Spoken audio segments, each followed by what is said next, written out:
이번 시간에는 허생전 두 번째 시간으로 허생전의 전개 첫 번째 부분을 살펴보려고 합니다.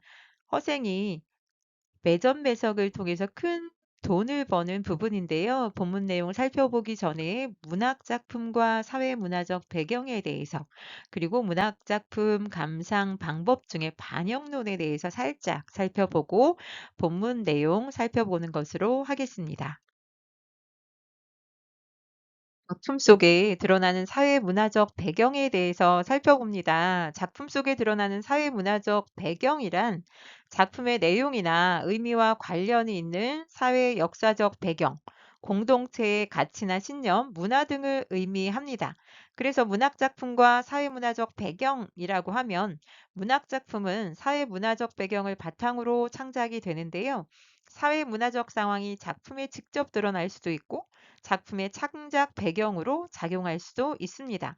그래서 우리가 사회문화적 배경을 바탕으로 작품을 이해하는 것이 필요한데요. 작품에 등장하는 인물의 말과 행동, 인물들 간의 관계, 다양한 사건 등에서 사회문화적 배경을 파악하고 이를 바탕으로 작품 전체의 의미를 파악할 수 있습니다.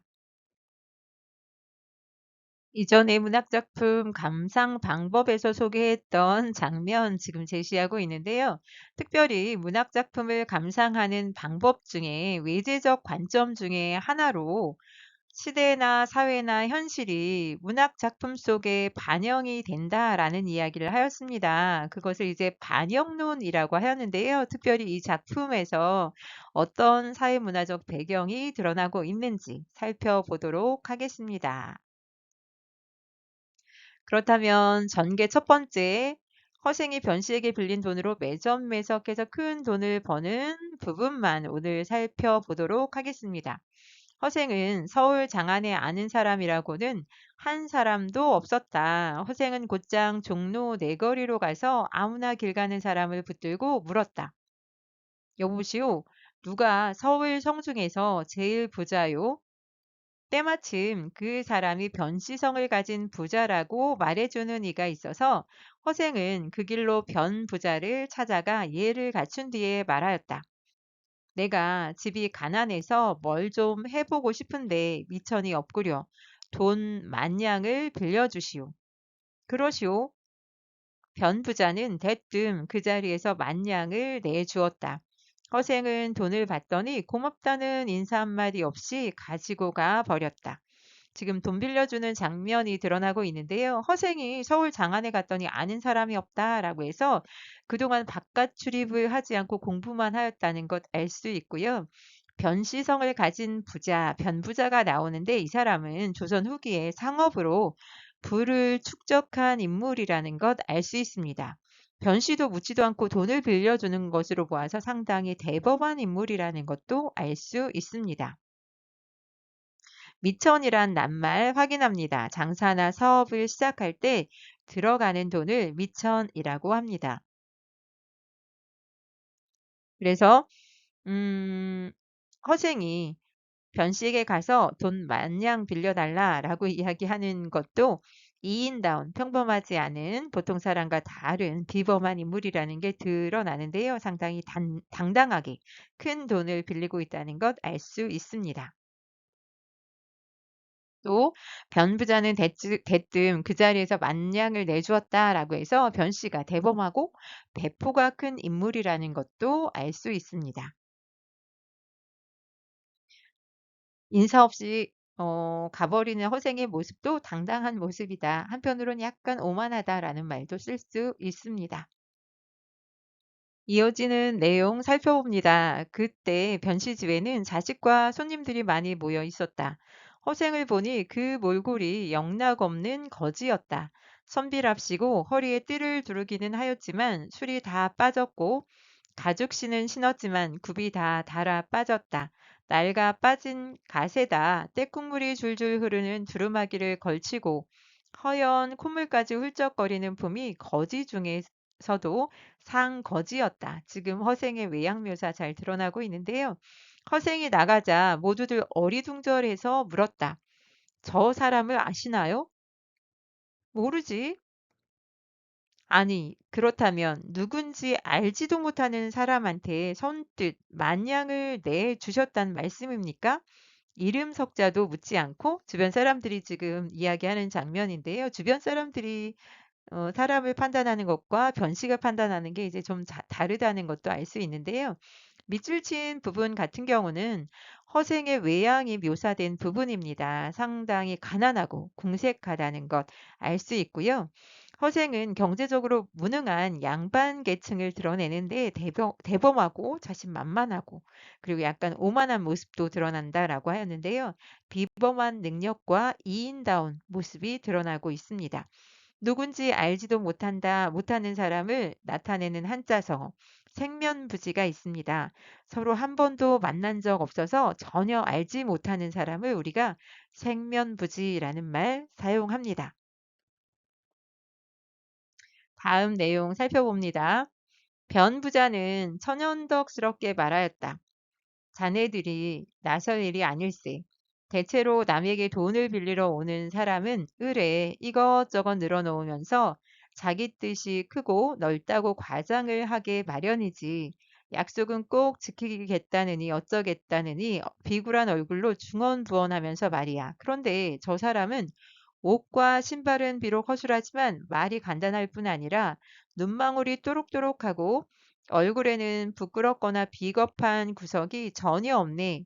재물 같은 건 없어도 스스로 만족하는 사람임에 틀림없어. 분명 그 사람이 한번 해보고 싶다는 것도 째째한 일은 아닐 게야. 그래서 그 사람을 시험해 보려는 거야. 안 줄 거라면 모르지만 이왕 줄 바에야 이름은 알아서 뭐 하겠나? 지금 돈을 빌리러 오는 일반적인 사람과 허생의 차이점을 변부자가 이야기를 하고 있는데요. 외양은 초라하지만 언행이 당당하다. 누가 그렇다는 건가 하면 허생이 그렇다는 것입니다. 이름도 알아보지 않고 돈을 빌려주는 변부자의 대범함과 배포가 잘 드러나는 모습인데요.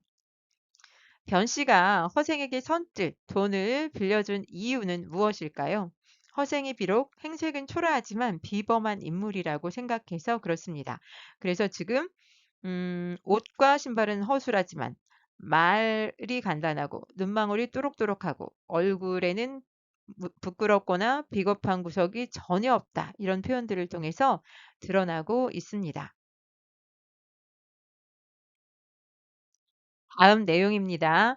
허생은 변부자에게 만냥을 얻어가지고 집에는 들르지도 않고 곧장 안성으로 내려갔다. 안성은 경기도 충청도 사람들이 마주치는 곳이요. 충청도, 전라도, 경상도의 길목이렸다. 허생은 그 다음 날부터 시장에 나가서 대추, 감, 배, 석류, 유자 따위 과일이란 과일은 몽땅 사들였다. 파는 사람이 부르는 대로 값을 다 주고 팔지 않는 사람에게는 값을 배로 주고 사들였다. 그리고 사는 족족 창고 깊숙이 넣어 두었다.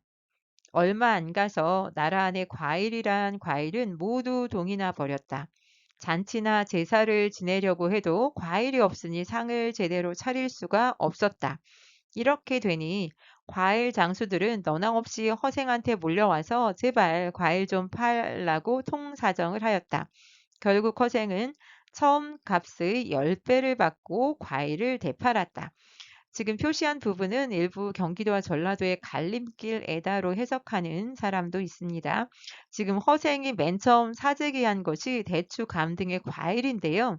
양반이 허례허식을 하는 품목 중에 하나라고 생각하시면 됩니다. 왜냐하면 잔치나 제사를 꼭 가난한 사람도 지내야 된다고 생각해서 사들이는 물건이라는 의미이고요. 다음 내용입니다. 허허 겨우 만냥으로 나라의 경제를 흔들어 놓았으니 이 나라 경제 형편이 어떤지 알만하구나. 허생은 이렇게 탄식하고는 또 칼, 호미, 실이며 배, 솜 따위를 사들여 제주도로 건너갔다. 그리고 그것을 팔아 말총이란 말총은 모두 사들였다. 말총은 갓과 망건을 만드는 재료였다.